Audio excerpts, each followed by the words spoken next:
Dans cette conclusion numéro 2, nous allons répondre à une question. Quelles sont les conditions d'utilisation de la relation pH est égal à moins log de la concentration en ion H3O+, oxonium, divisé par la concentration standard qui vaudra toujours 1. Donc, on a fait une activité expérimentale. Dans cette activité expérimentale, on a vu que les pH calculés et les pH mesurés n'étaient pas toujours équivalents, calculés avec cette formule et mesurés n'étaient pas toujours équivalents dans certaines conditions. Déjà, cette limite, cette condition. Dans le document à savoir, je vous ai dit qu'il ne faut pas que la concentration H3O+, soit supérieure à 0,05 mol par litre. Il ne le faut pas. Pourquoi? Parce que il y a une simplification de cette formule. Vous verrez un peu plus tard l'année prochaine. On simplifie en fait la notion d'activité en passant par la notion de concentration. Et cette simplification ne peut avoir lieu que si les concentrations ne sont pas trop élevées. Et vous allez voir qu'il peut y avoir des écarts à cet endroit-là. Donc si pour les pH calculés et mesurés, ils seront différents.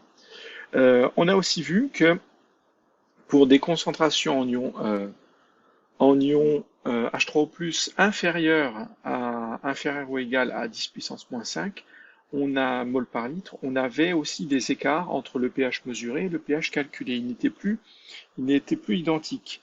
Et ça, c'est dû au fait que la concentration en ion H3O+ ne va plus dépendre uniquement de l'apport d'acide. C'est-à-dire quand on met un acide, cet acide réagit avec l'eau, il va augmenter donc la quantité d'ion H3O+.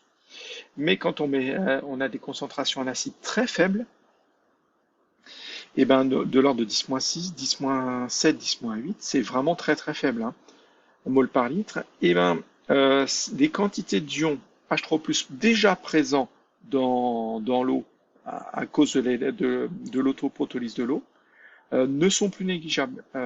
Il existait déjà des très très très faibles quantités d'ion H3O+, et quand on met très très peu d'acide, et ben en fait il faut tenir compte dans nos calculs, il faudrait tenir compte des ions H3O+ déjà présents. Et dans cette formule, on n'en tient pas compte, on ne tient compte que des ions H3O+ apportés par l'acide. Voilà pourquoi notre formule n'est plus bonne non plus. Donc ça va être des petits pièges qui vont vous être tendus dans les exercices ou dans des exercices de type bac. Il faudra pas utiliser bêtement cette formule. Elle a des limites, c'est-à-dire elle a des conditions d'utilisation.